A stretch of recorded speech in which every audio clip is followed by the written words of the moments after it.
नमस्कार दोस्तों, स्वागत है आपका साइंस जर्नी में। जरा सोचिए, कृष्ण रणभूमि के बीच में अर्जुन को लेकर जाए और अपना डायलॉग ही भूल जाए और फिर अपना डायलॉग बुद्धिज्म की तर्ज पर शरणम गच्छामि बोलने लगे, तब आप क्या कहेंगे कि कृष्ण वो डायलॉग कहाँ से रट्टा मार कर आया था? दोस्तों, इस वीडियो को आप अंतिम तक देखिएगा। आज मैं आपको दिखाऊंगा कि गीता में किस कदर बुद्धिज्म के सूत्रों को चोरी कर कर के गीता में डाला गया है। दरअसल जब गीता रची गई तब उसका उद्देश्य ही था बुद्ध मार्ग के अनुयायियों को अपनी ओर आकर्षित करना, गीता को इस तरह से पेश करना कि बौद्ध अनुयायी भी जब उसे पढ़े तो उसे लगे कि यह बुद्ध मार्ग से ही मिलती जुलती कोई किताब है और फिर वह उसके झांसे में आ जाए। इसके लिए गीताकारों ने पूरे शब्दों का एक महाजाल बुना और इस पिंजड़े का घेराव 3 तरह से किया गया। पहला जो घेराव था वह था बौद्ध शब्दावली का भरपूर प्रयोग, यानी गीता की रचना में बौद्ध शब्दावली का भरपूर प्रयोग किया गया है। ये गीता सीरीज का 6th पार्ट है। अगर आपने इसके पहले की सीरीज देखी है तो आपको पता चल गया होगा कि किस तरह से बुद्धिज्म के शब्दों को गीता में डाला गया है। डिस्क्रिप्शन में लिंक है प्लेलिस्ट की, आप वहां से जाकर प्रीवियस वीडियोस को देख सकते हैं। जो घेराव का दूसरा तरीका था वह था डर पैदा करना, यानी कि नरक का भय दिखाना। परधर्म यानी गीता को छोड़कर अन्य धर्म जो उस समय प्रचलित थे जैसे बौद्ध, जैन, उनको अपनाने पर भयंकर दंड का खौफ पैदा करके भोले भाले लोगों को गीता के चपेटे में डाल लेना। साथ ही गीता अपनाकर बाकी के दूसरे धर्मों के प्रति उपेक्षा, घृणा और भय उपजाने का कार्य भी किया गया। इन दोनों तरीके अपनाने के बाद भी गीताकारों को लगा कि लोग इनके झांसे में नहीं फंसेंगे, वो बौद्ध मार्ग, जैन मार्ग जैसे रेशनल विचारों को छोड़कर इनमें क्यों आएंगे। तब उनने सीधे सीधे बुद्ध मार्ग के जो त्रिशरण थे उसी अंदाज पे ईश्वर की शरण में जाने को इनने कहा। आप खुद सुन लीजिए गीता के अध्याय 18 के 66 श्लोक में क्या लिखा हुआ है।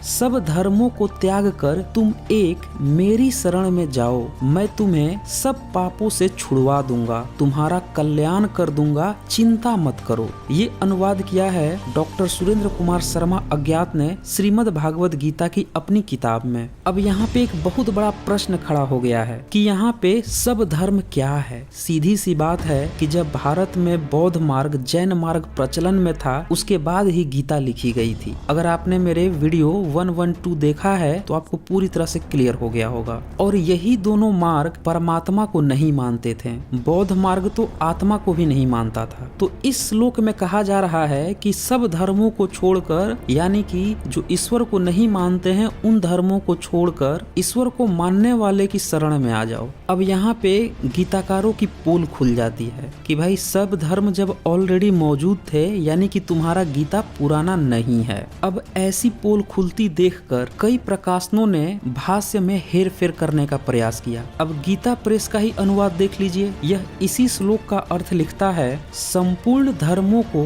अर्थात संपूर्ण कर्तव्य कर्मों को मुझ में त्याग कर तू केवल एक मुझ सर्वशक्तिमान सर्वाधर परमेश्वर की ही शरण में आ जा, मैं तुझे संपूर्ण पापों से मुक्त कर दूंगा, तू शोक मत कर।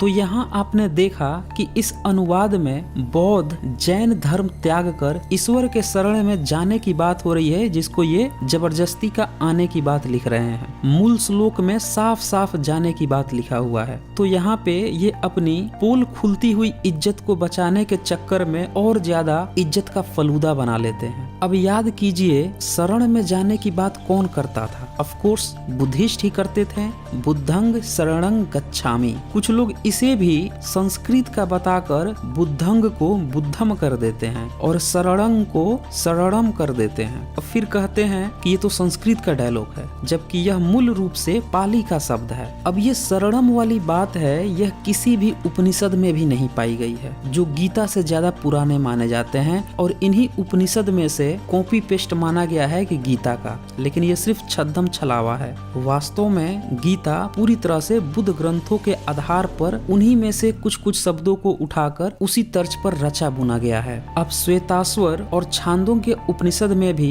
ये शरणम शब्द आया है, लेकिन वहाँ पे इसका मतलब ही अलग है। इसमें आप संदर्भ देख लीजिए। ये डॉक्टर सुरेंद्र कुमार शर्मा अज्ञात जी ने अपनी पुस्तक श्रीमद् भागवत गीता में पूरा उदाहरण देकर दिखाया है कि कैसे यहाँ पे जो शरणम है उसका मतलब ही अलग है, और गीता में जो कृष्ण के मुंह से शरणम कहवाया जा रहा है वह पूरी तरह से जो बुद्ध मार्ग में शरणम यानी कि शरण में जाओ वाली बात है वहाँ से कॉपी पेस्ट बताई जा रही है। इस अध्याय 18 के 66 श्लोक पर डॉक्टर सुरेंद्र कुमार शर्मा अज्ञात इस पर टिप्पणी करते हुए लिखते हैं, यह श्लोक अपने मुंह से ही बोलकर बता रहा है कि उपनिषदों से नहीं बुद्ध मार्ग से प्रभावित होकर लिखा गया है। यह एक मेरी शरण में जाओ क्या बताता है। आगे वो एक बहुत अच्छा उदाहरण भी देते हैं, ध्यान से सुनिएगा। यदि यह वाक्य सामने खड़े अर्जुन से युद्ध भूमि में श्री कृष्ण ने वास्तव में कहा होता तो वे कहते तुम मेरी शरण में आओ। सामने खड़ा आदमी यह नहीं कह सकता है कि मेरी शरण में जाओ, फिर जहाँ जाओ किस लिए? इसीलिए कि गीताकार अपने समय में चारों ओर बौद्धों को बुद्धंग शरणं गच्छामि यानी मैं बुद्ध की शरण में जाता हूँ कहते सुना करता था। बुद्ध के अनुयायी क्योंकि बुद्ध की शरण में जाते थे, अतः गीताकार ने भी वही रटी रटाई बात कह दी, तुम एक मेरी शरण में जाओ। अब सोचिए ये कितनी मूर्खतापूर्ण श्लोक है। एक तो यह श्लोक कृष्ण के मुंह से कहलवाया जा रहा है और कृष्ण अर्जुन को पूरी भीड़ से बाहर निकालकर रणभूमि के बीच में ले जा रहा है, जहाँ पे सिर्फ अर्जुन और कृष्ण है। वहाँ पे उसको कह रहा है मेरी शरण में जाओ। तो सीधी सी बात है कि गीताकार जब इस श्लोक को लिख रहा था तो उसे ध्यान ही नहीं था कि कृष्ण बोल रहा है या ये खुद बोल रहा है। इसीलिए कहा जाता है कि जब किसी से कॉपी पेस्ट करो तो कॉपी पेस्ट करने वाले में भी थोड़ा दिमाग होना चाहिए। तो देखा आपने, गीता के लिखने वाले ने बुद्ध मार्ग से कॉपी करने के चक्कर में कृष्ण का ही काट दिया, और कुछ लोग आज भी गीता के नाम पर अपनी कटवा रहे हैं। अब गीताकार यह कॉपी पेस्ट तो किया ही किया, साथ में दो लालच भी देता है। अब इसके लालच सुने। लालच नंबर 1, बुद्ध की त्रिशरण यानी कि बुद्धंग शरणं गच्छामि, धम्मंग शरणं गच्छामि, संघं शरणं गच्छामि की बजाय सिर्फ एक शरण यानी कि ईश्वर की शरण में जाओ का लोभ देता है। सवाल उठता है कि सब धर्म छोड़कर यानी बौद्ध और जैन को छोड़कर नरक का भय दिखाने वाले धर्म में लोग क्यों जाएं? अब दूसरा लालच भी सुन लीजिए इसका। गीताकार पूरी गारंटी देता है, एक जगह नहीं कई बार गारंटी देता है कि मेरे शरण में जाओ। आओ की बात ही नहीं कर रहा है, जाओ तो तुम्हारे जितने भी पाप हैं, चाहे तुम दुराचारी हो, बलात्कारी हो, हत्यारे हो, भ्रष्टाचारी हो, सब माफ हो जाएगा। आप इसको एक बार फिर ध्यान से सुनिए। सब धर्मों का त्याग कर तुम एक मेरी शरण में जाओ, मैं तुम्हें सब पापों से छुड़वा दूंगा, तुम्हारा कल्याण कर दूंगा, चिंता मत करो। एकदम पक्की गारंटी है, चिंता भी नहीं करनी है। अब ऐसा नहीं है कि सिर्फ इसी में इसने गारंटी दिया है, इसकी दूसरी गारंटी भी सुन लीजिए। अध्याय 9 के 30 श्लोक में, यदि कोई अतिशय दुराचारी भी अनन्य भाव से मेरा भक्त होकर मुझको भजता है यानी पूजा करता है तो वह साधु ही मानने योग्य है, क्योंकि वह यथार्थ निश्चय वाला है। अर्थात उसने भली भांति निश्चय कर लिया है कि परमेश्वर के भजन के समान अन्य कुछ भी नहीं है। अब देखा आपने, कोई भी हरामी हो, हरामखोर हो, दुराचारी हो, बलात्कारी हो, भ्रष्टाचारी हो, सब इनकी शरण में जाओ, इनका भजन करने लगो, सारे पाप धुल जाएंगे। और इसी के अगले श्लोक 31 में तो बिल्कुल गारंटी पर गारंटी ठोक देता है। सुन लीजिए, वह दुराचारी अपराधी शीघ्र ही धर्मात्मा हो जाता है और सदा रहने वाली परम शांति को प्राप्त होता है। हे अर्जुन, तू निश्चय पूर्वक सत्य जान कि मेरा भक्त नष्ट नहीं होता।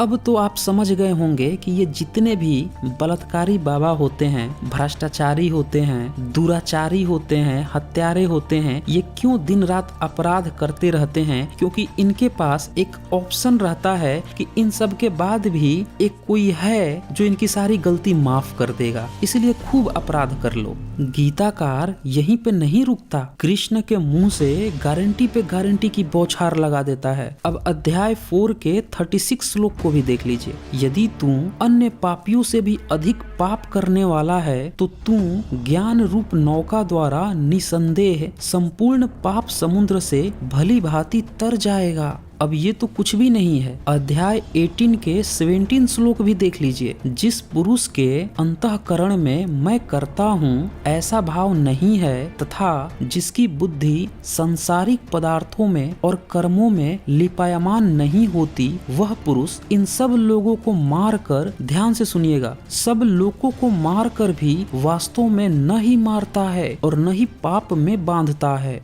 अगर गीता प्रेस के इस हिंदी अनुवाद समझने में अगर आपको दिक्कत हुई है तो मैं आपको डॉक्टर सुरेंद्र कुमार शर्मा जी का अनुवाद जो उनने अपनी पुस्तक श्रीमद् भागवत गीता में किया है उसी में से सुना देता हूँ। यदि तुम अंधकार को छोड़कर और कर्मों से निर्लिप्त रहकर सारी दुनिया के लोगों को भी कत्ल कर दो तो भी न तुम कातिल होगे न बंधन में पड़ोगे। यानी खुल्लम खुल्ला छूट है कि अगर तुम मेरी शरण में हो, मेरे भक्त हो तो खूब खुलेआम करके कत्ल करो, हिंसा करो, तुम पर कोई पाप वाप नहीं चढ़ने वाला। अब कुछ लोग ये कहेंगे कि नहीं नहीं, ये डायलॉग तो कृष्ण ने अर्जुन के लिए कहा था। तो सवाल यहाँ पे यह उठता है कि अगर गीता सिर्फ अर्जुन के लिए थी तो आज समाज में इसकी क्या जरूरत है? उठा के इसको फेंक देना चाहिए डब्बे में, इसका पूरी तरह से बहिष्कार कर देना चाहिए। लेकिन फिर भी कुछ लोग इसे पब्लिक पर लगातार थोपे जा रहे हैं। तो उनसे सीधा सा सवाल है कि गीता चोर उचक्कों, बदमाश, दुराचारी, पापी, हत्यारे, भ्रष्टाचारियों,